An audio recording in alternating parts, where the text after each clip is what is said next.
Ladies and gentlemen, welcome back to Every Horror Film Where Horror is Forever, where we are on part two of our Nightmare on Elm Street series review with A Nightmare on Elm Street Part 2, Freddy's Revenge. Now, it's going to be a very interesting conversation, I believe. I think this is the first time you've ever seen this movie. Is that correct? Yep. For this review, it's the first time I've ever seen it. I've seen bits and pieces, but nothing I remember. And the thing about Nightmare on Elm Street movies too is all I remember from when I watched as a child is the Freddy encounters. The iconic, different ways Freddy has appeared. And I couldn't even tell you which sequel which one is from. So yeah, basically, as far as you need to know, this is the first time I've ever seen Nightmare on Elm Street 2 front to back. All right. Well, I honestly haven't seen all the films either, but this one here, to give a quick backstory on my experience with this film, this was actually, I don't know if it was the first one I saw of the Nightmare Elm Street series, but back when I was for about 12, 13, this is when I really started to get into like horror and really start to appreciate it. And I started watching the classics. So, and believe it or not, this is a time when Blockbuster was still open. Yes, they were on the verge of being closed within like a year or so. But we had a Blockbuster up near me and Bailey and Seth's house up in Porter's Neck, and they had a Blockbuster up there. And I remember one time I went up there, they didn't really have anything I wanted, but I saw Nightmare on Elm Street. I saw it was part 2. I was like, cool, Freddy's in it, let me rent it. And I watched it for the first time, and I remember my parents watched it with me. And at the time, had they seen it? Or they're not really like big horror aficionados, no, or are they? not at all. No. So at the time, I didn't know about the metaphors and the undertones that are in the film because I was so young, which it kind of missed over it, and it was just kind of a crappy sequel, whatever. I never really cared. As the years have gone on, I can officially say that I actually enjoy this movie. I really do. Wow. I used to strongly dislike it, but as the years have gone on, I've watched it more. I've learned about the backstory of it. I've kind of digested it more. Is it the best film in the series? No, absolutely not. Is it the best sequel of all time? No, it's not. But I think this is a film that is a lot better than people are giving it credit for. And I think over the past couple of years, as you can see the response online, if you look into it, it's kind of gained a little bit of a cult following, such as Halloween 3 a little bit. So to start things off, I do enjoy this film. I don't like I said in the beginning. I don't remember the Nightmare on Elm Street sequels as well as I remember the Halloween ones.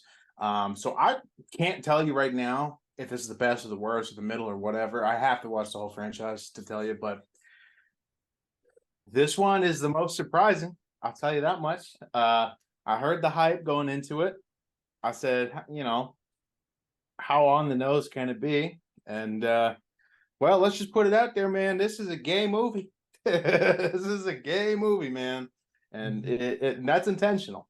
This distinctly has the title of being the gayest horror film of all time, and I don't mean that in a negative way. I mean that in that this film is celebrated by many communities, and you have to watch it to see it. If you've never seen this movie and watching this review, you're not doing yourself any favors, because you have to see what takes place.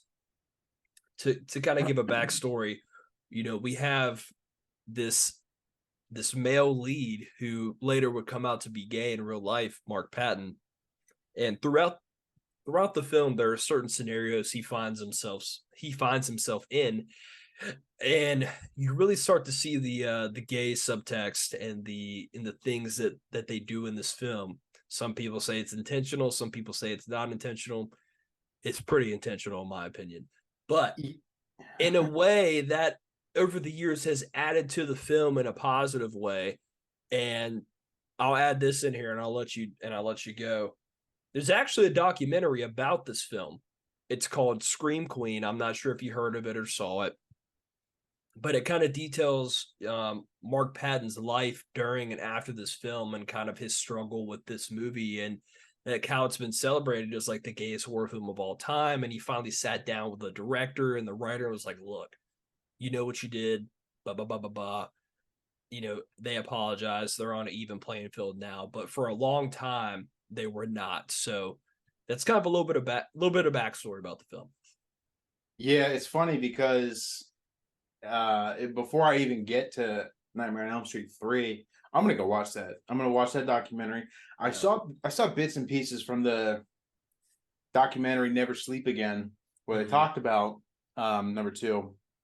And Mark Patton and David Chaskin and all of them came in and said their parts about it. But Nightmare on Elm Street 2, man, I think we're gonna talk about the story of the making of the movie, as probably more that we're going to talk about the story of the movie in this, because I gotta say, man, we've done probably what, a dozen reviews, dozen and a half reviews on this channel so far, and this is, and when I watched Halloween 3, it was the first time I'd ever seen it Correct. to do it for this review.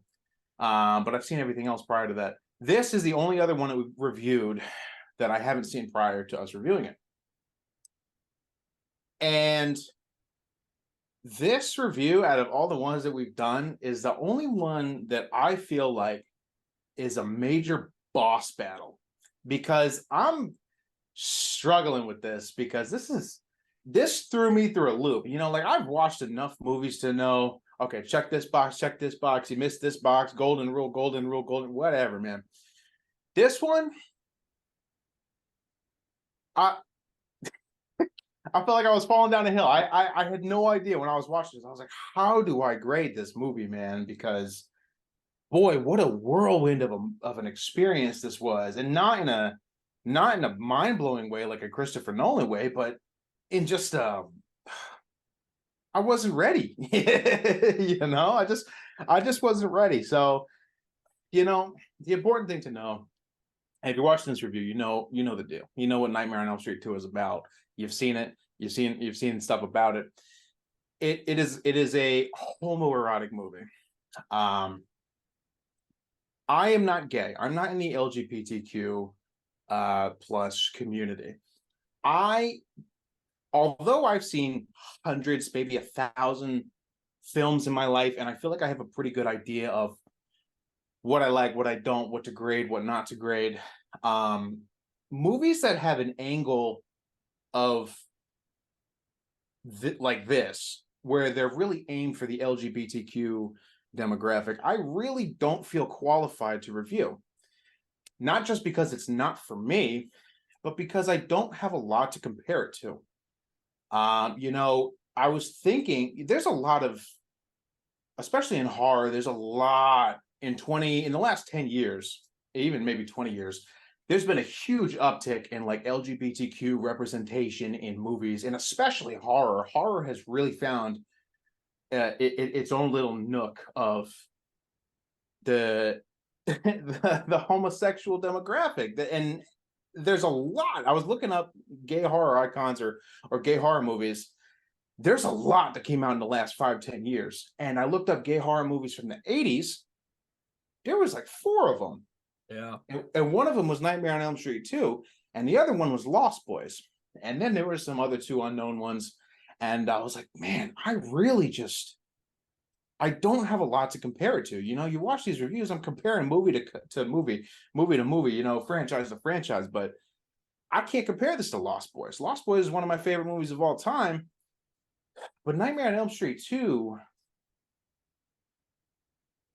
I'm struggling to find the words, because it's not for me.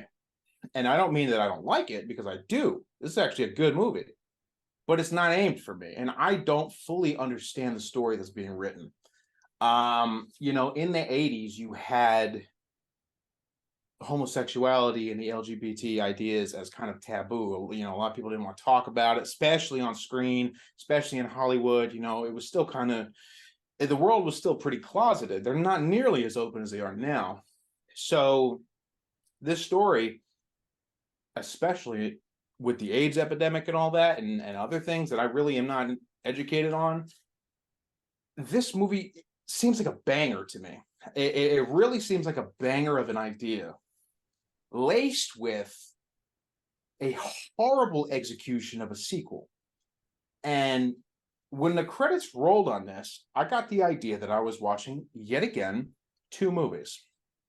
One was the screenplay that David Chaskin had wrote about this closeted teenager moving to a new town and struggling with this demon that is his homosexuality, and the idea of, should I indulge it or should I not? Is it evil? Is it good? Like, David Chaskin has a lot of like C movies in his portfolio. This is probably the biggest one, I think. But I could tell that he had wrote the screenplay for a gay horror story, but I don't think anyone was picking it up in the 80s. And this is just my theory, of course, but I don't think anyone was picking up his script until he meshed it with New Line's desire for a Freddy Krueger sequel. Because what you have here is, in my opinion, a very good story about a closeted gay man in the horror genre. The weakest aspects of this movie are the Freddy Krueger aspects that seem very shoehorned in there. So, honestly, if this wasn't a Nightmare on Elm Street movie, I probably would have never seen it. But if I did, and it wasn't a Freddy Krueger movie, I'd still think it was a banger, because I could tell there's a solid idea in there, especially for the decade it came out in. But I don't know. Am I talking in circles here? Because I feel like I'm circling the nail and I'm not hitting it on the head. What I'm saying is it's a good movie, but it's not really a good Nightmare on Elm Street movie. I get what you're saying. Okay. As I texted you before this review, I said I'm going to give you a little spoiler about what I think about this movie before we hop on. And you have already seemed to go in the other direction where I said, I'm going to go on record now, even though I have not seen all the movies, I'm going to go on record now. This is the best, that's right, the best version of Freddy Krueger in this whole series. And I am going to lay it down for you why as we go throughout this review. Okay, which sequels have you not seen? Which Nightmare on Elm Street movies have you not seen ever? I've seen the first three, and I've seen bits and pieces of the other ones, but the only I've really sat through and watched beginning to end are the first three, and then Freddy versus Jason, if you want to count that. Okay, there is a sequel. I'm not going to tell you which one. You're going to change your mind. You're going to bite your tongue on that. But I'm going to let you run with it. I'm going to let you run with it because I want to hear your hypothesis on why Freddy in Nightmare on Elm Street 2 is the best Freddy we got. Sure. Absolutely. So, well, I'll kind of dive into this while we go through this movie. So to kind of get you guys started, this takes place a couple years after the original. In reality, it takes place 1 year. They very quick sequel. They wanted to get some more money flowing. This takes place 4 years after in the storyline, 1 year after in real life, 1985. And this character, Jesse, moves into this house, the old Elm Street house, I guess you want to call it, the house that Nancy lived in. And they just moved in from out of town. You can see their house is still kind of a mess. His room is a mess. They're just still in the process of moving in. And we start with this opening scene, which I've gone back and forth on because I like it, but I don't like it. It is a little cheesy, but at the same time, I do still like it. You start out with the beginning, Robert Englund is driving the bus. And if you don't know that, because at the time, people definitely didn't know that because they didn't really know what Freddy looked like without the makeup. But he's the one driving the bus. So cool little Easter egg. And he's driving and they're going down and it's him and these two other girls. And then all of a sudden they go off the rails kind of in the desert. Freddy takes control of the bus. All of a sudden they're in this landscape where the ground's disintegrated. The bus is being held up by two little tall piles of rocks or whatever. And Freddy kind of comes to the back and slices him in the dream. He wakes up and he does this absolute perfect scream. and I just love the scene where he screams and then the family's just downstairs having breakfast and the dad's reading the newspaper. He's just like this has clearly happened before. He's like, and I'll talk about the dad more, but I think it's a solid opening scene. And this is, again, especially for this time in horror film history and really in history in general, there are not a ton of final guys. The formula is the final girl. Now Mhm. you've got a couple movies here and there. Friday the 13th's got Tommy Jarvis and things like that. And you've got a couple other ones, but at the time, this kind of a big deal. Yeah, yeah, and I think that's the first the first telltale sign of what David Chaskin was trying to do with the script. Um, there's no you're like there's no final dudes. I can't even think of one, honestly, other than Tommy Jarvis. I mean, you could argue Saw movies, but that doesn't count. Correct. But especially in the '80s, Yeah. it's all about promiscuous blonde teenagers and their brunette friend who doesn't do the sex, who lives to the end. It's all about that, man. Like I was talking about last time, the Wes Craven story, the the virgin girl who survives. That's what it's been. That's what it always has been. I wonder how audience reacted in the '80s to seeing that their main character that they were going to be following was going to be a final dude. I wonder how they reacted. Yeah, that is interesting to think about. And kind of as we go on, we realize Jesse kind of having a hard time adjusting. He's giving this girl a ride to school. She's a pretty girl, and it kind of gets into this. Hey, you start to find out, maybe he is closeted a little bit. Maybe you're not sure yet, and then he's dating this pretty girl. Most people be like, "Hey, man, like, nice job."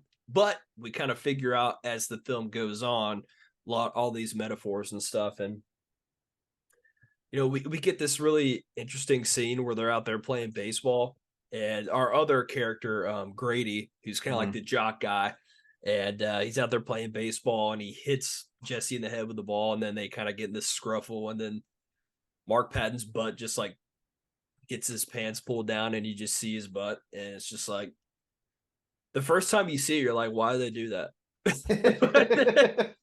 But as the movie goes on, as the more times you see it and you realize what's going on, you start to kind of understand it. But you kind of get introduced to Grady and some of the other smaller characters. It's really just a three character film, other than the parents with those three. Um, Jesse, his girlfriend Lisa, and Grady. So Yeah, yeah, they kept the circle small, like they did in the first movie. This couple and that couple, and that's good. It's a formula that works. The more you add, the less it gives. So, the Grady and Jesse dynamic confused me at first because I thought he was going to be like the bully yeah, or the antagonist or whatever. But for this new kid that you passed in front of everybody, you sure became friends with him real quick. So that also threw me through a loop. Because I was expecting him to be like the bully, you know what I mean? Like the bully who gets his just desserts in the second act. That's what I was expecting. But no, I ended up liking Grady, throughout the movie. I thought he ended up being a dope friend really quick. yeah. No, I like this character. And you're right because he gives off the kind of I'm the jock, I'm the bully kind of character. And, with Yeah. this new kind of nerdy, kind of different kid that's coming into town, it kind of just like makes friends with him as like the jock, which, if you know anything about high school, is not really, especially in movies, I guess, Especially in does the not 80s. happen. And so it is interesting to see that happen. But Yeah. yeah, I did like his character. And we get Jesse's having these bad dreams, and his friend, girlfriend, or whatever you want to call her, Lisa, is trying to kind of help him out. Um, and trying to help him get through this stuff. But this is where I'm gonna get into my this is why I love Freddy in this film. There is a scene where Jesse kind of wakes up in the middle of the night. He walks outside. He sees Freddy kind of in the boiler room, like getting his glove out or whatever. And then he's kind of like, oh, that's interesting. He walks back in the house, and all of a sudden, Freddy kind of pops out. And dude, I'm telling you, this version of Freddy is the best in terms of looks. His He looks a bit different than he does in the first film. He's a lot more burnt victimish, and his skin is more like gooey and it's wet, and it just his eyes are a different color, and it just looks more demon like. And the way he talks and moves is just very sinister in the lines he delivers. This is the last film we really get before Freddy kind of goes to the funny one-liners, which he kind of starts in part 3.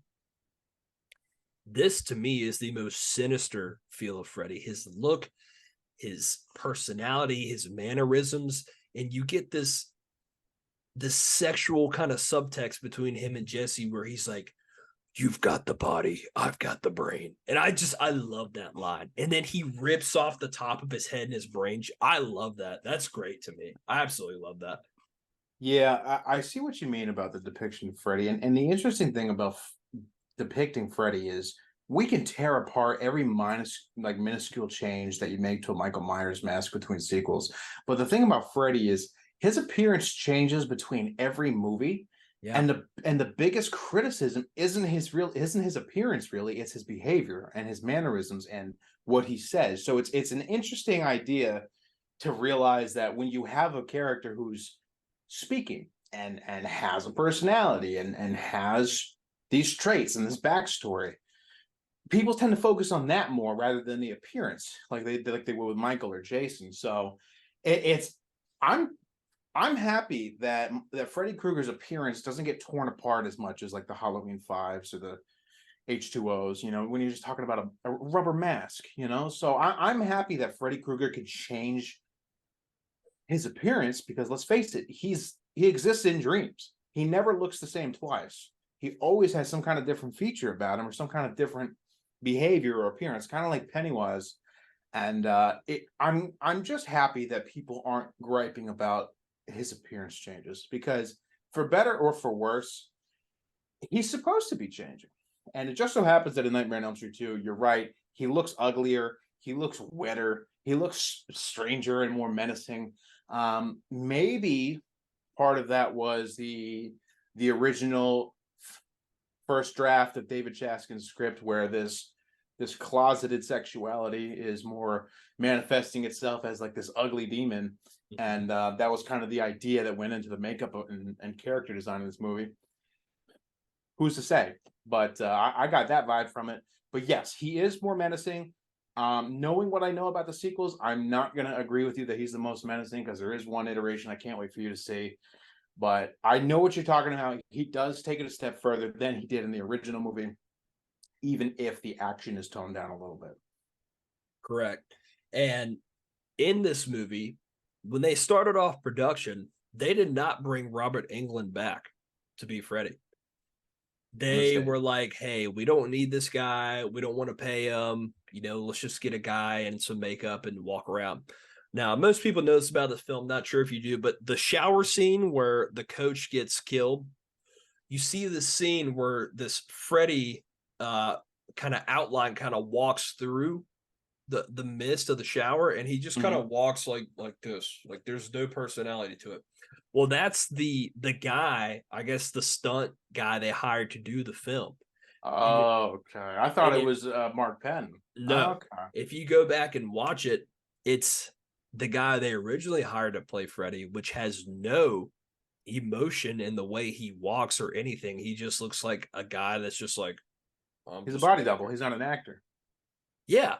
So they're like, "Oh shit, this doesn't look good at all. We need Robert Englund." So they had to pay him and they had to get him back. But thank God they did, because he is Freddy, and he makes this character.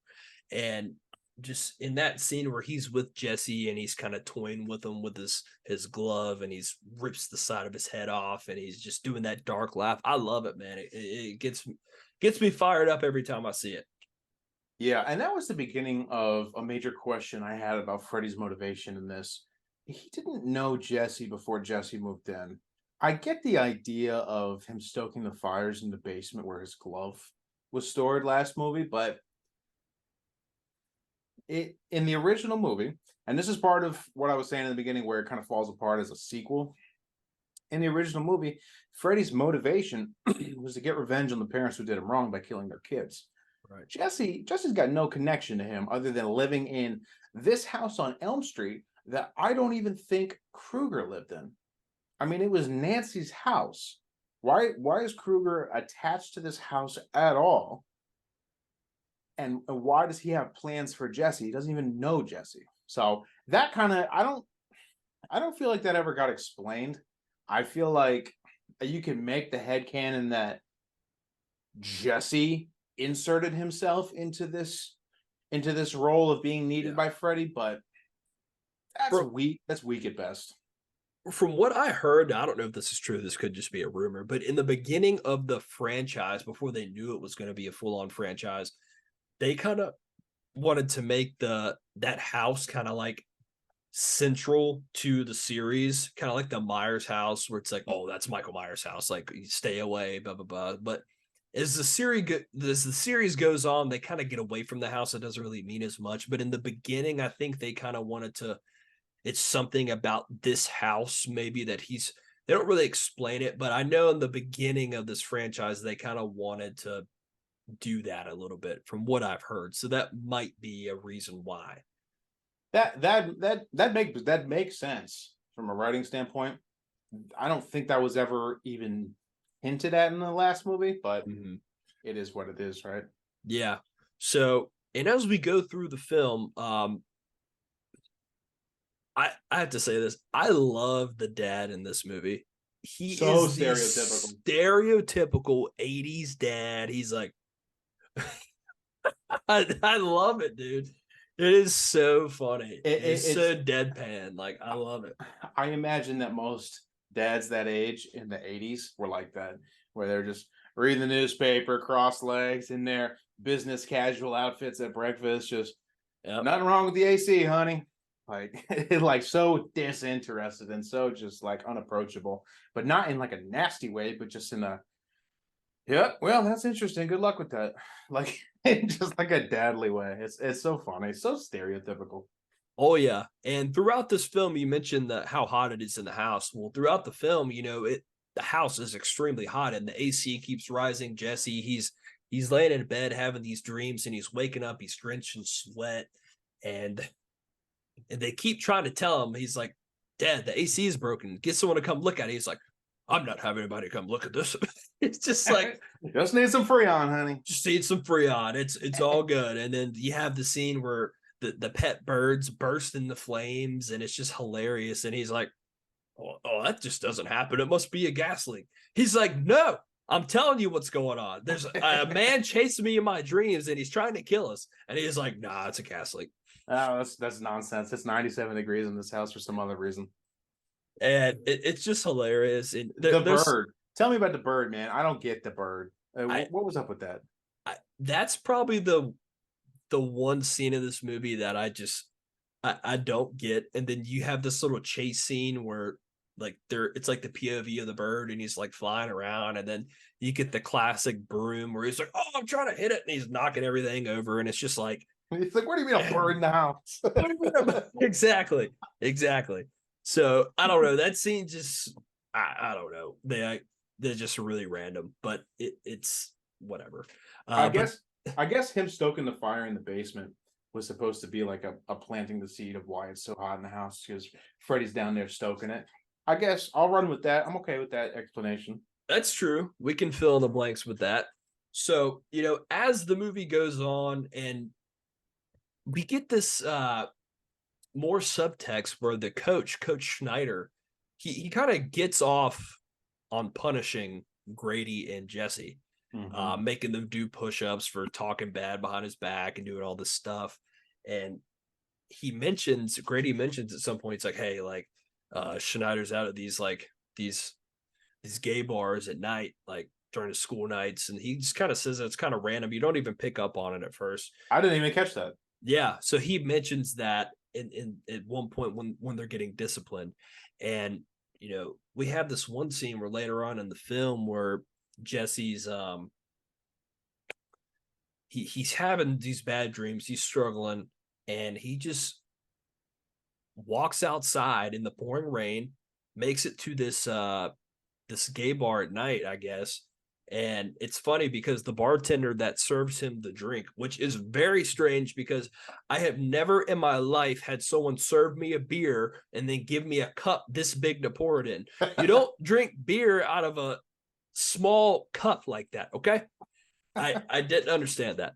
But the bartender that is actually Robert Shea, the owner of New Line, and it's really funny to go back and watch it because he's dressed up kind of like erotically. But I didn't know he was the owner of New Line. I knew yeah, he was. I knew he was somebody, but I didn't know he was the owner of New Line. I'm pretty sure I he's. couldn't. I couldn't place him. I was watching the Never Sleep Again documentary, and I was like, "Who is that?" At least parts of the documentary, and I couldn't figure out what he was in all this. I'm pretty sure he's the founder, or he's pretty high up there, something like that. But nevertheless, we get the scene, and then Schneider's there, and he sees Jesse, and he makes him start running laps at the school At night. at night, and it's just really like you don't pick up on it at first, but like he's kind of getting off on this, but it's just really interesting. Like imagine just like being out at night on a school night, and then your teacher runs into you, he's like, "Hey, you gonna run some laps?"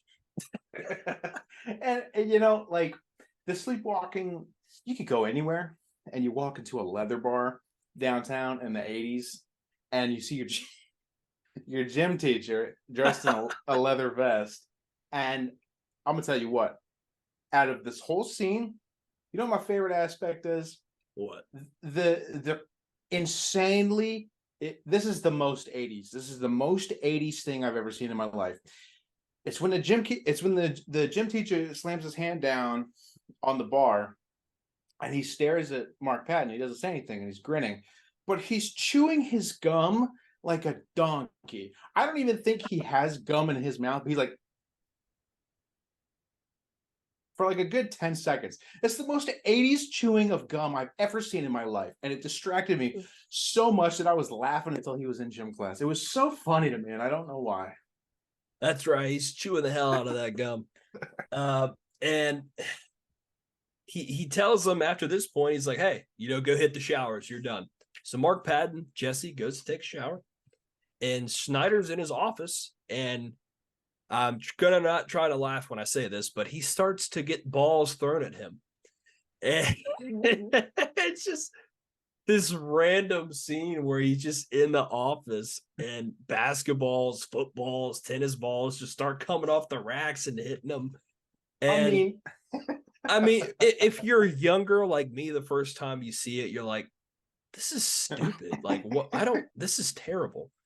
But once you get what they're trying to do and you understand the not saying it's right, but with the direction they're trying to go, you understand why once you go back and watch it. And it's a funny scene because it's just, hey, this guy's just getting balls thrown out.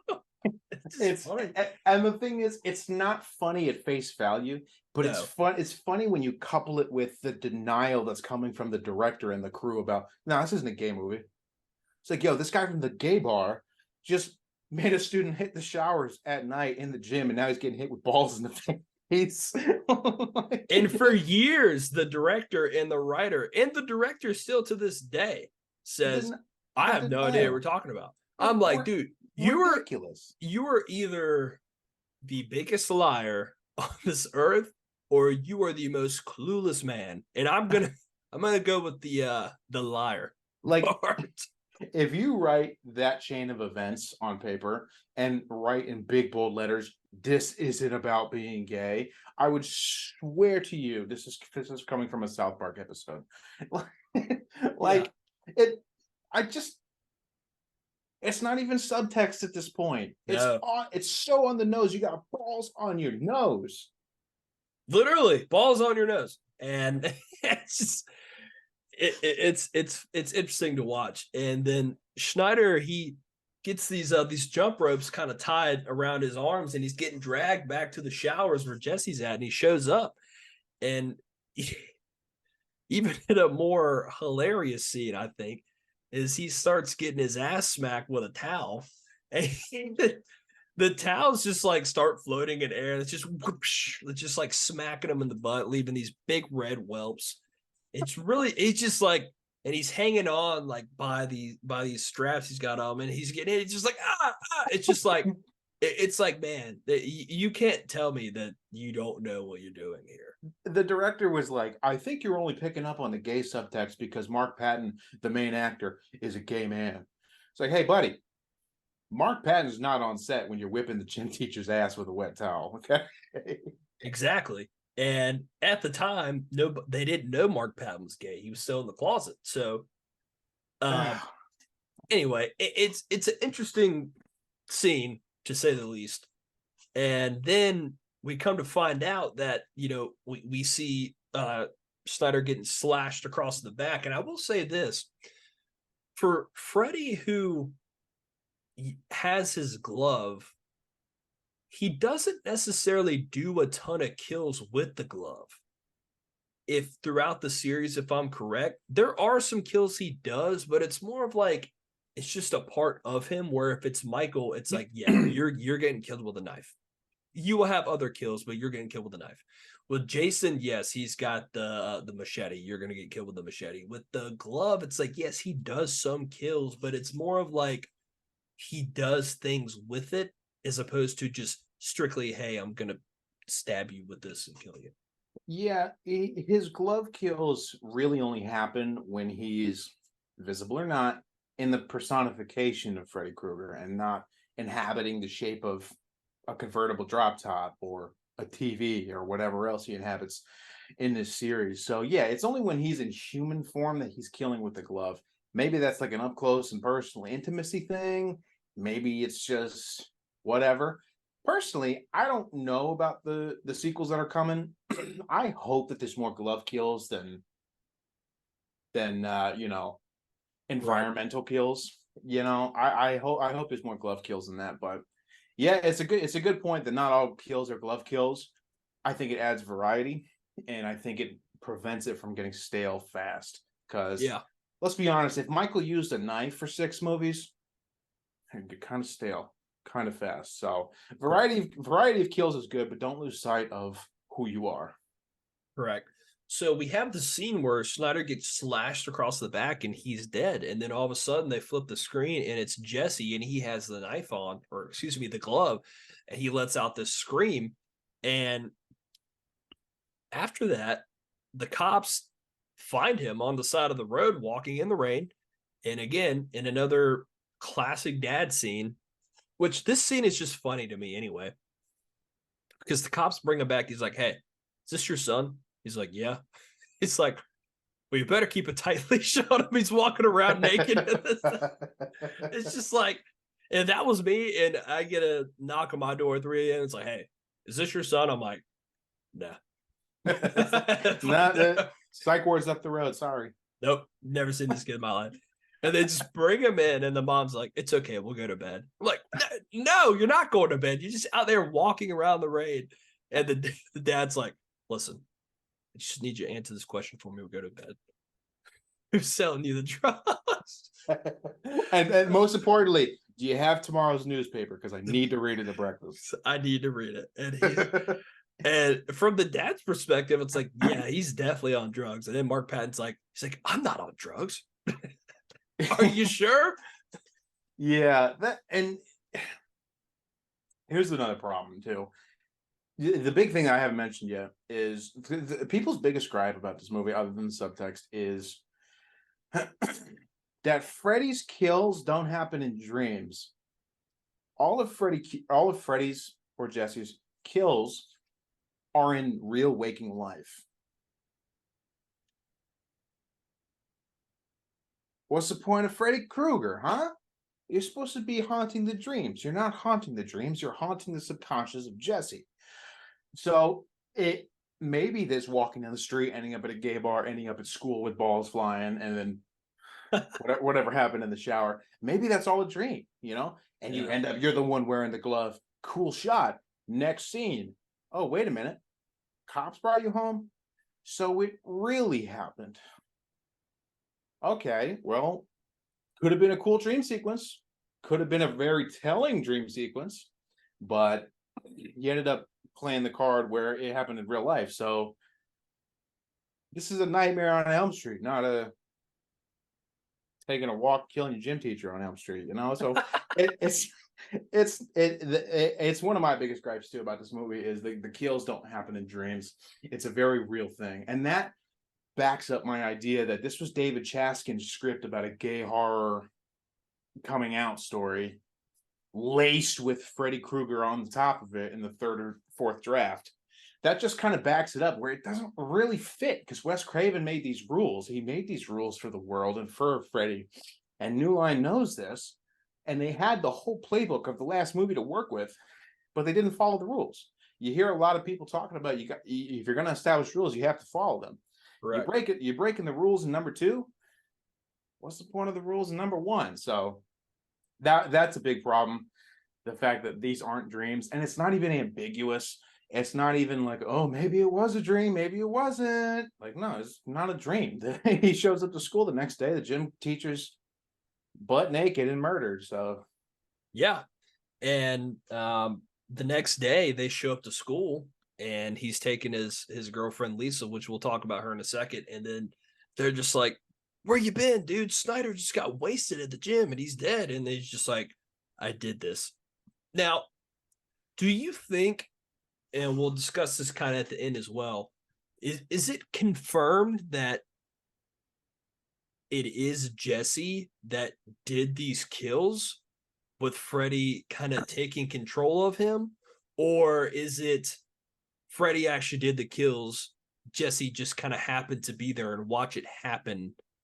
Do you kind of see what I'm saying? I see what you're saying. It's about 95% confirmed that it's Jesse doing the killing with Freddy behind the curtain. Like Jesse physically doing the killing. And the scenes you see of Freddy are really just Jesse behind a mask. So that's why you see that really dope shot of Jesse with the glove in the shower, like screaming at the glove. Really cool shot. I like the contrast of the like nasty ass glove to the clean Mark Patton. I like that. That's really good visual storytelling there. But no, it is Jesse doing the killing with Freddy Krueger just inhabiting his soul. Correct. And you bring up a good point about inhabiting his soul, because in pretty much all the rest of the films and in Nightmare lore, it's really Freddy trying to, invade your dreams. In this film, it's different because he's almost like a demon. He's trying to possess Jesse. And I like that. And it's a different take on Freddy's character. And at the same time, it plays up on the metaphor of, I've got something inside me that's trying to get out, saying, "Hey, I'm a gay man. I'm just struggling to come out." And I think the more and more you watch the film and you pick that up, it adds another layer to it, and it makes me enjoy it even more. Yeah, and like I said, that's a good story, especially in the 1980s. That's a good horror story. Like that would probably make a pretty big name for itself had a studio picked it up, but no one would pick it up until you threw Freddy's name on it. So you got to lace Freddy in between these lines, and you don't even realize you're not playing by Freddy's rules. So clearly, you didn't write this with Freddy in mind. You wrote this with Jesse's struggle in mind, and that's why it's a good movie, but it's not a good Freddy movie. Right. So we haven't talked about her a ton, but we'll talk about Jesse's girlfriend Lisa. I Everybody says this in every review I've seen, so I have to say it. She basically looks like the clone of Meryl Streep, and it's crazy how much they look alike. But I like her character. In some ways I do like the fact that Jesse's the main character, but in another alternate universe, I could have got behind her as kind of the final girl in some ways, I think. But I do like her as the support character, trying to help Jesse out. No matter what he's going through, she's there for him, trying to figure it out. And then we pick up on more, subtext, where everybody's like, dude, like this hot girl likes you. Like, what are you doing? He's like, well, it's not like that. It's just things like that. And I really like her character. She tries to help him out a lot. And they discover this journal while they're helping Jesse move in the house. And it was Nancy's old journal, kind of talking about Freddy having these nightmares and her boyfriend getting killed across the street and things like that. So I think she was a very strong character that I enjoyed. Yeah, the roles have reversed. You have a final dude this time, and you have a supportive girlfriend. Whereas in the last movie, Johnny Depp was a supportive boyfriend. Cool. I'm all for it. You know what? And because I'm in a good movie, and because you tried something new, and because you earned my respect, for Nightmare on Elm Street 2. Look, I'll give you that. Normally, I would say flip flop doesn't equal character development, But you know what? They've earned it. I'm okay with it. I'm cool with the roles reversed. Backs up that, that subtext a little bit more. I like it. She didn't really bring anything to the table for me. And I'm glad she wasn't the final girl stereotypically, because she looks a lot like Nancy, especially in the curly brown hair. But no, I'm cool with the roles being reversed, and I'm cool with her having as minimal a role as she did. Didn't do anything memorable for me. I'm trying to think of a single scene where she really like stole the show, and she didn't. And that was probably intentional, and that's okay. Yeah. So we're at this point, we're kind of midway through the movie. We've had some pretty cool scenes. There's also this one scene that is really unsettling, but kind of funny at the same time. It's you get these, Jesse's laying in bed, he's sweating a lot, and he's like, what's going on? He's waking up in the middle of the night. And you get these kind of scenes where you see like the camera like comes up the steps and Jesse's little sister is laying in bed. And you have this scene where like he comes up and he's possessed by Freddy and he almost kills her. And this girl's like 7 or 8 years old. It's implied that he was going to do it because he's wearing the glove and he like tells her to go back to sleep. But that's kind of an eerie scene to me. He doesn't do it, luckily, but it's kind of strange. And then we have this other scene where he's in a dream and he walks in the door and she's doing the 1-2, Freddy's coming for you, jumping rope. And it's really eerie to see that. But at the same time, if you go back and watch the scene, he opens up the door and he just looks, he goes, and he closes the door right back. He's like, nope. He's like, yeah, I didn't see that. The sneaking into his sister's room to kill her didn't land with me. I saw no seeds of that being planted. I didn't see that they had a hate relationship, like a hate sibling rivalry. Like if you planted that in the breakfast scene at the beginning of the movie, okay, maybe. But that, like snaking up the stairs and the POV of almost killing his sister, but not really doing it, and then never touching on it again before or after. You could cut that scene entirely from the movie, and nothing else would change about the movie, and there would be no loose ends. So that didn't fit well with me. I didn't like that. Eerie, yes, because it's an innocent little girl, but didn't do anything for me. Don't really get the point of that. Was never touched on later or before. I don't know if it's because of edits or whatnot, but something was off about that scene and its whole placement in this, and I just feel like that was kind of tacked on. Well, why don't you just hop off this call right now and leave? Yeah, well, you know what? It is what it is, man. There's a lot to digest in this movie, and like I said, it's not all going to fit the parameters that you would normally judge an 80s horror movie on, and maybe you have to take that into account. Yeah, absolutely. So then we kind of get to this kind of the build up of kind of the end of the film. They're all in high school. It's a graduation party. Lisa's going to have a big party at her house. So they ask Grady if he can come. He says no, he's grounded because he threw his grandma down a flight of stairs. Did he really do that, or is he just like being an asshole? I don't know. That's what I'd say if I didn't want to go to a party. I threw my grandma down the stairs. Sorry, I got to sleep at home in my race car bed. I'm sorry. It's like in Family Guy where like the guy asks, Meg asked the guy, hey, we got a problem. He's like, no, I got to go to my brother's funeral that night. It's just a scene of him like shoot. Dude, that's, oh my God. That is so messed up. It's so funny. God. If you haven't picked up on it, we love Family Guy. I'm sorry. I know it's very immature, but I don't care. Maybe we should review some Family Guy Halloween episodes. We should, because there are a couple. But get this build up. He's really struggling, and so they go to this party at night, and Lisa's there, and she's trying to get Jesse to tell me what's going on. Tell me what's going on. He won't talk to her.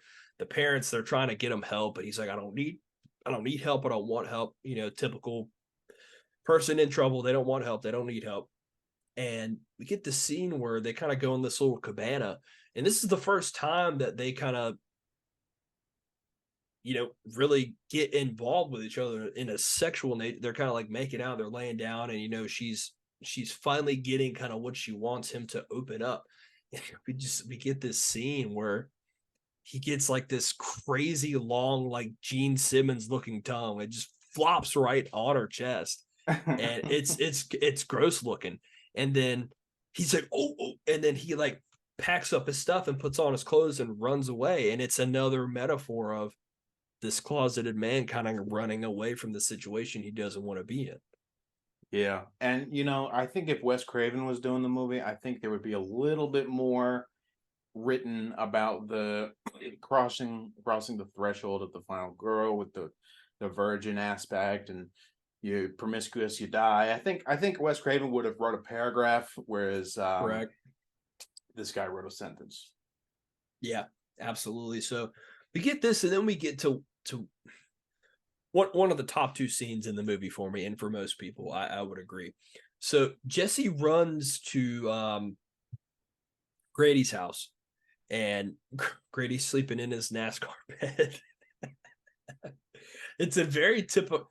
It's very funny because this is a very typical like 80s like bedroom, I guess. But Grady kind of looks a bit old for that in a way. It's like He's way too tall. I know that. it's like you go over to your buddy's house and he's like got all these like he's like in a kid's bedroom. It's like what is this? Man, you got a lot of Paw Patrol stuff in here. What's going on? You got a lot of Paw Patrol stuff, and I'm leaving. So we get to see, and this is a really good scene where, he's like, there's something wrong with me. I don't know what it is. And he's like, yeah, there's a female trying to make out with you, and you're in here trying to hang out with me. I mean, they're just throwing it out there. And I don't care who you are, man. That's not even subtext. That's just getting slapped in the face with some balls right there. I mean, dude, you went from a scene of scoring with a chick to immediately jumping on a sleeping man in the most delicate way possible and covering his mouth with your hand. Correct. You're right. He just sitting there sleeping. He's just like, this dude's airtime was like 6 seconds. He was like, and looked in his eyes the whole time, man. I'm like, it's not even subtext anymore. It's context. Exactly. So he's like, look, there's something inside of me. Like, I need you to do me a favor. He's like, what is it, man? I'll help you. He's like, I need you to watch me sleep. And if something weird happens, let me know. He's like, okay. So Jesse goes and sits on the little futon couch or whatever. Grady's laying in bed. Time goes by. Mark Patton falls asleep. Grady's like, all right, thank God this is over. Cut off the light and go to bed. He lays down, and then all of a sudden, it starts to happen. And this is another great thing I like about this film is that it's also a subgenre of body horror. There's a lot of the special effects in this film are great. Especially this scene here. I'm not saying it's the thing, but I like this scene a lot. They do some really good special effects work in this movie. And you see the body horror, and you see it's like something's coming out of me, and we literally get Freddy breaking out of his body and his skin, and he's starting to grow. The blades are coming through his fingers. His arms are like coming apart. You can see like the red and green sweater coming through, and you see like he opens his mouth, and you see the eye in the back, and then Grady's like, oh God, and he's like the door's locked, he can't get out of his own room, and then he's just like Freddy's face is like coming through his chest. I mean, it's great, dude. I love it. Yeah, that's the highlight of the movie for me. That scene was fantastic. I mean, for real, I'm The Thing is my number one horror movie of all time. I'd put it up there, like close to it. I mean, It looked good. It looked really good. They put a lot of work into the practical effects, and the looking through the eye hole that is the back of Jesse's throat. That was dope. That was super cool. Really good, especially for the metaphor that you're trying to get across here. This subtext that is now context. Yeah. Boom. That is visual storytelling. And it's badass. So, and it also works for a Freddy Krueger kill. So that's the trifecta right there. Nailed it. That was the highlight of the movie for me, is him coming out of Jesse's prosthetic body. Right. Very cool. I like that a lot. Yeah.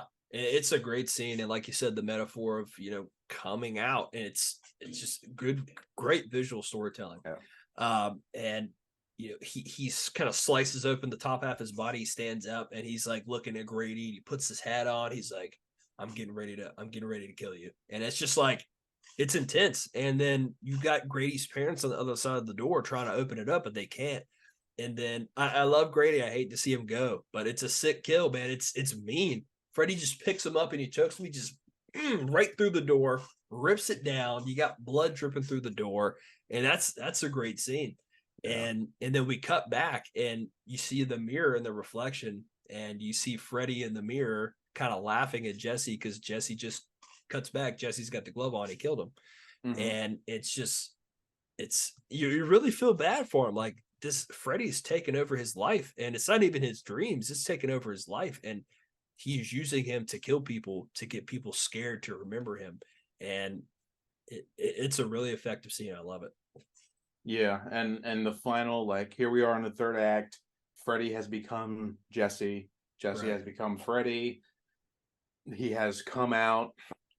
It's pretty dope. And again, I'm gonna hark on this every time Freddy's on screen, but you're breaking the rules. You're not just appearing in the dreams.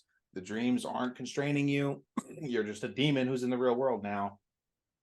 I get it, David Chaskin, that's your script, but you have to deduct points for not following Freddy's number one rule, which is he's in your dreams. So I'm gonna try not to beat that dead horse too much, but that is a big deal. Which is not in the whole film, because in the next scene, I would agree with you, but in the scenes the next where scene, definitely. yeah, but in the scenes where Jesse is doing the killing, I feel like only he can see Freddy. No one else can. Like, if someone else walked in, they would see Jesse with the glove. They wouldn't see the reflection of Freddy. So I guess it's not in his dream, but it's still in his mind. Yeah, no, Freddy is not literally there. When Jesse sees Freddy in his reflection, it's kind of like the very cliche thing of just like, what have I become? And you look in the mirror, and it's not really a mirror; it's a window with another actor on the other side. Where like your body swapped or whatever, but you're seeing the mental manifestation of the character, but the physical is in the mirror. So that's what that is. Freddy's not literally there. It's just how it's cliche. It's not really original at this point. Right. But what we're seeing, what the camera is following, what body the camera is following, is the mental and psychological, I guess, personality of Jesse / Freddy. So when you see Jesse on screen, Jesse's in charge. When you see Freddy's on screen, Freddy's in charge. When in reality, Freddy is not the one running around killing people at the pool. It's Jesse. So I get it. It's cool. Been done. You didn't really break any barriers with that, but I'll say it again. I'm gonna say it again later on. I like that story. That's a cool story. But Freddy's got his own rules that make him badass. You didn't need to use Freddy for it. True. So then we kind of get to one of the other final scenes where after he commits that murder, he kind of flees the scene because he hears cop sirens. So he jumps out the window. He goes back to the party to go find his Lisa. And he comes in the front door. He's covered in blood. He's just looks like a mess, like he just killed somebody. And he's like, I did it. I killed Snyder. I killed Grady. She's like, no, you didn't. It's just like, what? How would you not agree that he did it? Look at this man. You think he just did this to himself? He's like, no, you didn't do it. He's like, what else do I have to tell you? That something is inside of me. She's like, who? And that's when he finally admits it. He's like, Fred. In this movie, they really they call him Fred Krueger a lot. They don't call him Freddy. They call him Fred a lot. I don't know if you caught that. He was called Fred a lot in the first one. I think that was the one. I think that was the name written on his hat. They in the first couple films they really call him Fred Krueger a lot, which and then he later on it becomes Freddy. I don't know which one I like more. I think Fred Krueger kind of sounds a little bit more sinister. I don't know. What do you think? It's kind of just a really random point, but yeah, Freddy Krueger sounds more cartoonish, but in a good way. Freddy Yeah, Krueger sounds more stylized, more more character. right, Fred Krueger, because it's the name of Wes Craven's childhood bully, it sounds like a real person. It adds that realness to it. right. So it depends on what the depiction is, really. First movie and this movie, I like the depiction. I like the name Fred Krueger. Um, in more cartoony versions of it, and in later sequels, Freddy Krueger, where he's this mascot of horror. I'm Right. okay with that too. So really, I don't have a preference. I'm okay with both. One isn't nails on a chalkboard to me. So he's Freddy Krueger. That's his name. You want to call him Fred? By all means, man. It also works for me. You know, I'm not going to be like, no, that's not his name. No, it's not. It's not like that. It works both ways, honestly. It just depends on the depiction, I guess. Yeah, absolutely. So we get that, and then Lisa's like, you have to fight him because we've kind of had this metaphor that happened in the first film, and in this film, it's like, hey, you can't be scared. You can't run away from what you're scared of, which again is another metaphor. You can't run away from it, from what you are. So he really dives into this, and Freddy starts to kind of take over his body. And meanwhile, he's back at her house where this party's going on. And he's back and takes over his body. And she's like, Jesse, you have to fight him. And then they kind of get in this tussle. And it's weird because we get this scene where they're looking at each other in like the hallway. Um Give me 1 second here. Sorry. All right, so they're kind of in the scene where they're both like looking at each other, and he's kind of like got her, and he's like holding her, and he's got the glove, and he could pretty much kill her and waste her right there. But she starts kind of talking about Jesse, and Freddy gets this look on his face. He's just like, it's like Jesse kind of takes over for a second, and then he just kind of puts her down, and then he just run and jumps through these like double doors, and then he disappears. Yeah, and then he goes out to the pool, right? And Or then so after that, everybody's kind of low, like, what was that? Like that was kind of random. Everybody's kind of looking around, and all of a sudden he pops out of the floor or whatever, and he's back. And Freddy is in the real world. Now, this scene here, you're either gonna absolutely love it or you're gonna absolutely hate it. For me, I love it. with Freddy by the pool. Yes, I love it. I love it too. I think it's great. I think it's finally. I think it's a great like come to Jesus moment where you're like, oh, Freddy Krueger's real, you know, and he comes out, and it might even be Jesse that these party goers are seeing, and we're just seeing Freddy, but it's pretty cool. I like it. I like seeing Freddy in a crowd. I like a lot of eyes on him. It's kind of adds like a validation to it where it's not just the dreamer that's seeing him. It's cool. I don't mind it, and I also don't mind the fact that the dad came out with a loaded shotgun and started aiming at a group of kids. That was fine too. I mean, he he comes out and That's he starts aiming at Freddy, and I know I'm like, yo, off screen, there's like 20 kids in your yeah, line of fire. absolutely. So Uh, I and like that scene. yeah, and Freddy jumps out. He's kind of like terrorizing the kids, and it's interesting because you got Freddy by the pool, and it's just like a weird thing to think about, but it works.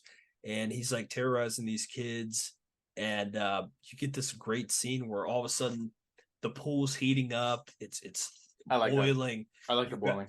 you've got uh fire coming out the sides of the gate where they're trying to get out, and then you just have this amazing line from Freddy, and just amazing scene where he's just like, "You're all my children now." I love that scene, dude. That That's scene dope. kicks ass. Hmm. Freddy, he's like kind of shadow, and you got the flames rising up behind him. That to me, that's another scene that proves why this Freddy is my favorite. And he just is so sinister. He's like, "You're all mine now. There's nothing you can do." I love it. Yeah. Yeah, that's dope shot, dope line for sure.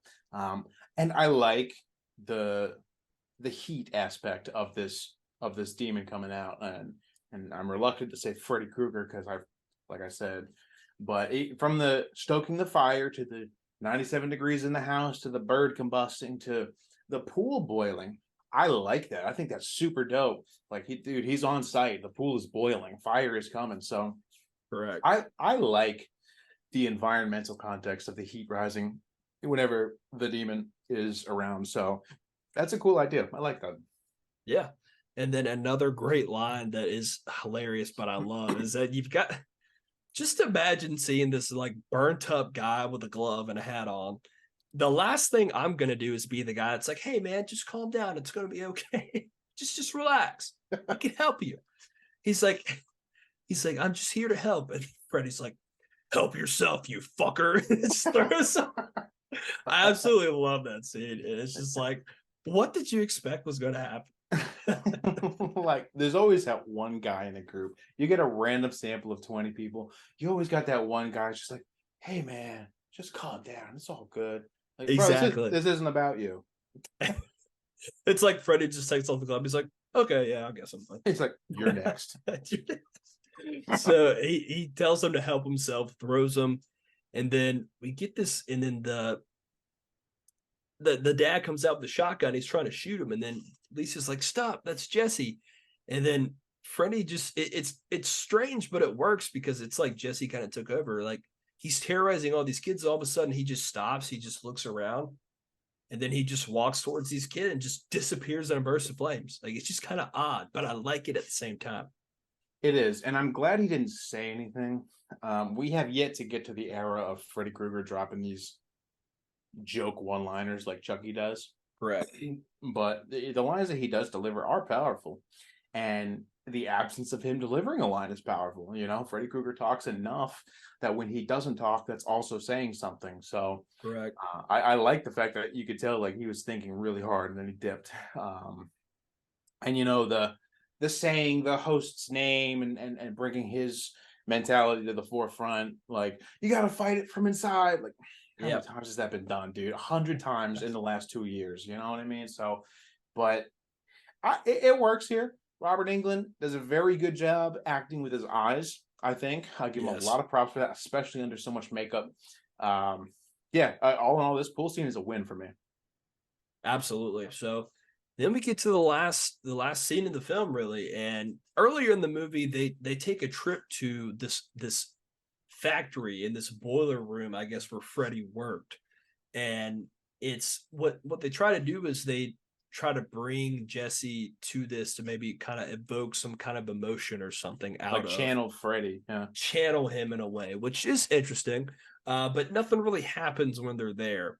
But Lisa just has, she's like, I know he's going to be there. So she takes off in the car and goes to meet Freddy or Jesse there. And then she walks in.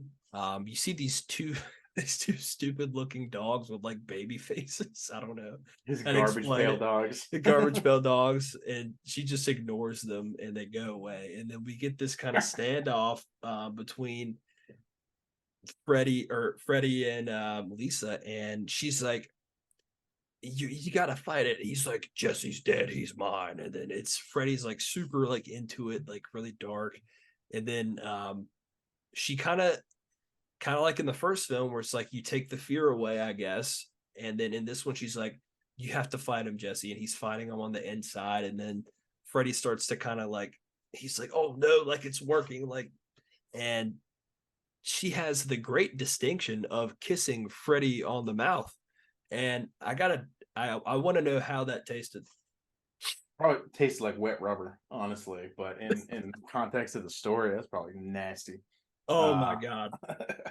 And so we kind of get this scene where like Freddy's like melting and stuff. And he's like, stop. And it's great special effects. His face is like melting apart. It's like dripping down like the floor. And I love it. It's great. yeah, yeah. And then I guess Jesse is kind of rebirthed from the corpse of Freddy or whatever. And I think it cuts to the ending scene there. And the factory, the workplace of Freddy, I guess it was. Do you feel like that was shoehorned in there, or do you feel like that added a good bit of lore to him? I think it added a little bit of lore, not enough to be like, hey, this is Freddy, this is what he did, this is where he lives, this is his whole story. We kind of already, it's implied that he was a child murderer, and they say it like 2 or 3 times, but that's really all you know. Yeah. And then you kind of get, hey, this is where he worked, like this is where he took the kids and like built the glove. So it's not like they walked in and like saw his like shrine of like where he lived. Like it's, hey, this is where he did this at, and that's kind of it. I personally was okay with it. It wasn't enough to like, okay, that's too much. But it was just like, okay, sure, I'm with it. Yeah, add some tidbits here and there. You are a sequel. Add some tidbits to the story without over encumbering yourself. So, yeah, it was fine. I could have done without the dogs with the baby masks. I don't think that was anything, but Me you know, too. there's a lot of things in this movie that are like that. Yeah, and so Freddy melts, and then all of a sudden, it's like this shell of a person, and Jesse kind of breaks out, and they're both crying, and like they kiss, and like Jesse, it's all over. So we cut to this next scene, just the ending scene, very similar to the first film in a lot of ways. They cut to the next scene. It's bright and sunny. It's the best day ever. Jesse, he leaves his house. He's like, it's gonna be great. He hops on the school bus just like he did in the opening scene. His girlfriend and all of them, they're on the bus, and it's like, hey, hey, this is the part that really kind of stumps me between is it a dream or is it real? Is the girl one of the girlfriends that is like cool with the whole group? She's sitting behind them on the bus, and she's like, "Hey, great party last night." I'm like, did a bunch of people get killed at that party last night? And and you also saw this guy coming around like trying to light everyone on fire. So that was like, did it really happen, or is she just being a dumbass? I don't understand. Yeah, it's very obviously, well, it's kind of like in the ending of the last movie where her mom walks out on the porch and all sober after sinking into the bed coffin and being Right. like, I'm gonna be sober now. It's like, okay, this is a fucking dream. Like, obviously. Yeah, it's weird. It's been interesting. And because of that, you know what's about to happen. Correct. Some BS is gonna go down. So, and then the bus starts speeding up like it does in the first scene, and Jesse's like, slow down," and then the bus slows down. He picks someone up. It's like, it's okay, calm down, calm down. And then all of a sudden they're just kind of sitting there, and the friend behind's talking, and it's like, oh, it's gonna be a great day. All of a sudden, Freddy's glove and arm just comes through her chest, and then they all scream and freak out. The bus drives off into the desert like it did at the beginning, and that's the movie. I'll tell you what, that ending with the bus did even less for me than the last movie's ending did. The last movie's ending had its flaws, and I told you how I would change it. But this ending, I think that was a point where I was looking down at my phone. I was like, okay, the movie's over. I know what the fuck's about to happen. Like that ending did nothing for me. It didn't further the story at all. I don't know why it was tacked on there. Oh, as an opening dream sequence, yeah, that works great. But yeah, it's a dream. Obviously, you're just copying what the last movie did, but in a weaker fashion. So Correct. you didn't have the subtlety of the red and green convertible top, which I love to death. If I had said it enough, that convertible top, when the fact that it's not focused in on the camera, Yep. I love that. It's one of my favorite things of this whole franchise. You didn't have something smart like that. You just had what is very obviously another dream sequence that's going to end really loudly, and I know it's about to happen. I'm Right. scrolling on my phone already, so I don't I know. I don't like the ending. I agree. The movie really ends when Freddy melts and they kind of like caress each other and kiss at the very end in the factory. That's the ending. Exactly. This is like, hey, by the way, there's gonna be a sequel. It's like you said. It's like you said in a Smile review how you're tired of horror movies ending with the bad guy winning. Like, obviously, he's not defeated. Correct. Like, I don't Like know if it. you could have had a happy ending, and everybody would have believed you in the next couple years. Freddy's back in your dreams because, well, what else is he gonna do? Like, it's fine. It doesn't have to be like the bad guy wins. Yeah, you don't need to tease a sequel. We know you're gonna do a sequel. Right. Like, it's not, and you didn't even tease a sequel. So you just tease the fact that it's Freddy Krueger. Like, you didn't even tell us anything story wise. So could have Right. had a happy ending. Could have had a happy ending with Jesse. Honestly, I think that would have been a high note I ending agree. like that. But I agree. But you don't get what you always want. And so that's the ending of the movie, and that's the end of A Nightmare on Elm Street Part Two. Um, Jeff, I think you know what time it is. It's time to grade this movie. I will let you start with your four pillars, your four essentials, and then give me your grade. I said in the beginning, this is very difficult to grade. I don't feel qualified because this movie's not made for me. I also had the really weird feeling that this isn't this shouldn't have been called a sequel. This should have been a spin-off. I think you could have plopped this down anywhere in the franchise chronological order, and it would have been just as separated. Because I don't think number three follows Jesse at all, does it? No, none of these characters are ever mentioned again, I don't think. My point exactly. This could have been a spin-off in the same universe, and that would have been really advanced for the 80s, and that would have been dope. But as a sequel, you're not following Nancy's story.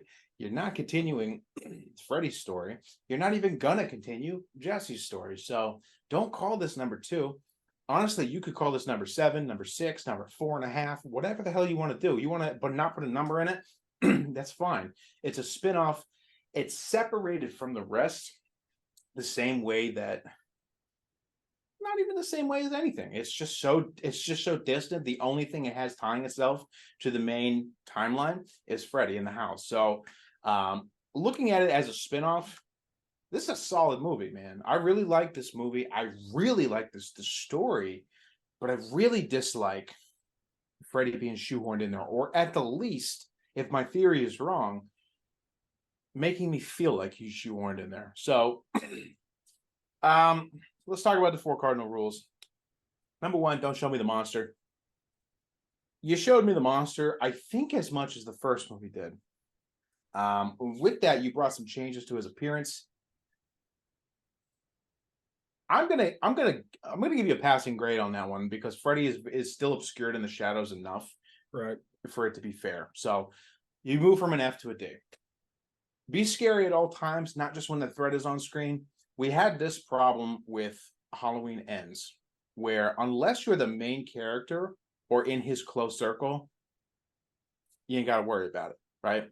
Unless you just happen to be at a pool party where someone's dad is shooting into a line of kids, you're not really in danger. So I wasn't scared of this movie. This movie didn't scare me in the least. It definitely doesn't have the lasting, haunting impact that the first movie had on millions of children across America. So no, this movie's not scary. You don't get that one from me. Don't rely only on jump scares. I said you're not scary, but I don't think jump scares really occurred in this movie. I think you had some good imagery. Most notably Freddy coming out of Jesse in Grady's room. So yeah, the over reliance on jump scares was not there. So you move from a D to a C. Number 4, and this is the one I had a lot of trouble with, because number 4 is pushing the boundaries. Did this movie push the boundaries? It did, in the sense of it's an 80s horror movie with a gay story that's not with a gay subtext of a story. And in the 80s it was still a taboo thing. So it was brave to put this to screen back then. And New Line took a gamble with it.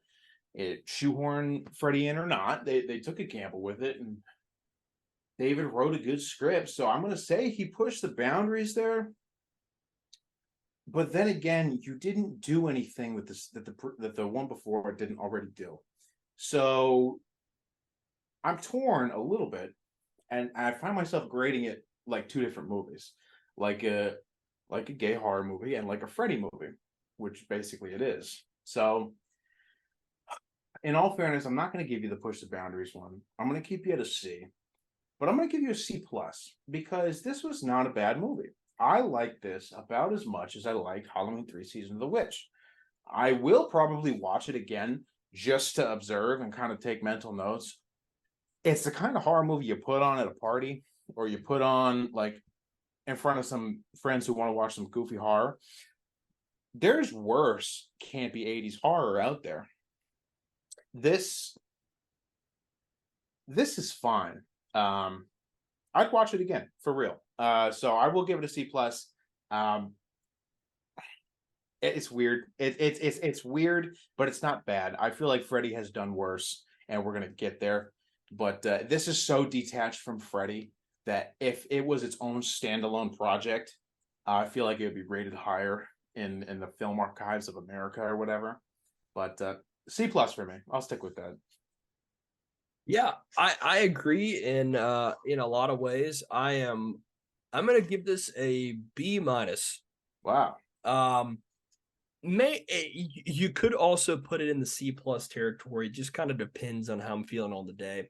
Um, I really like this movie. It's grown as a cult classic. It's one of the first films to really ever kind of do what it did. At the time, people didn't know that, but now that you reflect on it, hindsight, it's done a lot of things. This is my favorite version of Freddy. I love this just for that alone. He's dark, he's sinister, he's got some great lines, and he just does not care about anybody other than I'm gonna kill you and I'm gonna haunt your dreams and take you over. I love it. The character of Mark Patton's great. I love the parents. Their 80s parents. There's a little bit of humor in there. I like Lisa's character. I like Grady's character. Is it the best sequel of all time? No. Um, but I had a lot of fun with it. And every time I see it, I appreciate it a little bit more. So I'm gonna go, C plus B minus territory, somewhere in that fine line there. But I really enjoy this film. I'll definitely always go back and watch it when I'm doing a Friday, or not a Friday, sorry, a Nightmare on Elm Street run. And this is another one where I think you can just kind of put it on and just have a good time. And there's some really good kills, some good effects, and it's a good story. And I think a lot of people should give it a second chance. If you haven't liked it the first time you saw it, I would give it another chance. I really would. Yeah, I'm there with you. I think it definitely deserves another chance. At least it deserves a first chance. If you haven't seen it for real, see it so you can see what we're talking about. And just kind of talking to gay subtext, man. It back in the '80s, I think it did it harm. I think obviously, talking about LGBT topics in the '80s and right off the AIDS crisis was not a good thing to do, and it was a Right. big gamble for New Line. But I think nowadays, with the kind of resurgence and representation in multimedia, I think it's really going to jump to popularity soon. I think I don't know if it did jump in the last 5 years or so, but I think it's due for a jump in popularity. I think Mark Patton deserves a hell of a lot of respect for what happened. Um, this movie gets a round of applause for me. And I've seen other movies with gay subtext in it. I've seen some movies without subtext, like Rocky Horror Picture Show. This isn't like Rocky Horror Picture Show. I mean, that movie Correct. was obviously, what it was, but this movie was aiming to be more subtle than that, but the subtlety wasn't good. An example of good subtlety would be like Top Gun, where you don't know it's a gay subtext movie until someone tells you. A really good example of gay subtext to me is in The Departed. One of the main characters is gay, and it's never said in the movie. And if you Right. just put the context clues together enough, there's only 4 of them, I think. You're like, oh my god, he's gay, and they don't even explore that. So there's a story in between the story. I think that's great, But I think and hindsight is 2020, and you're talking to the '80s here, but if you're gonna make a gay horror movie, dude, make it. Like, go Right. out and make the movie, But if you're gonna make a subtext movie, make a subtext movie like Top Gun or even Lost Boys. Lost Boys was in the horror family and had subtext a little more subtle than this. So it was in the script. I don't know what the director was talking about. It was all over those pages. But I just feel like the denial. I just feel like the denial really stifled it a little bit. And it's an interesting story, the story of A Nightmare on Elm Street 2 and the lasting legacy that it has. So really, really interesting case study. And you can, I don't know if you could tell by my demeanor, but I'm struggling here. Like I said, it was a boss battle of a review here because I have to change my whole way of thinking to look at this. So all in all, I like this movie. This is a very good movie. Well, not very good, but you could do worse. So I don't know. Banger. I'm talking in circles here, but there's a lot to digest here, and I think it deserves it. Absolutely, I agree. It's a solid movie. It's a solid sequel, and it does some good stuff, and it's one of those movies where the backstory in the making of the movie is almost as interesting as the movie itself. So I would definitely go check out Scream Queen. For anybody that's watching, go watch the documentary, give you some good backstory about kind of what we're talking about after you see the movie. So it's a good follow-up and kind of see where things ended up. So that's going to do it for Nightmare on Elm Street Part 2. We are on to Part 3 on the next one.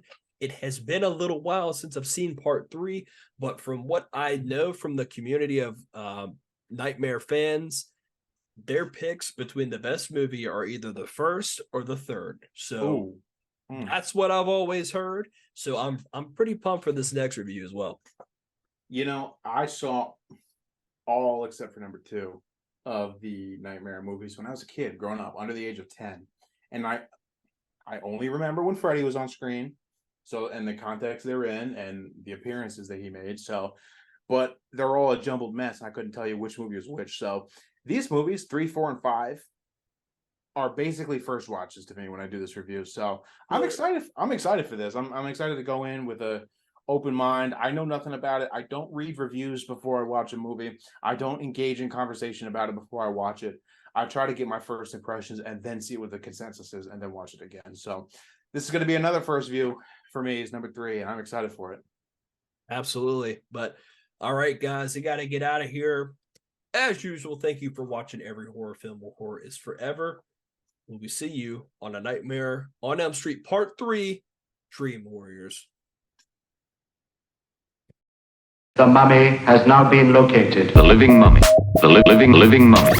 Bullets won't stop. Some creature out of time. That was horrible. That was horrible. He's completely out of control. I saw those bodies. Is he a man or a monster? You actually knew a werewolf in a peaceful town where nothing ever happened. That was horrible. That was horrible.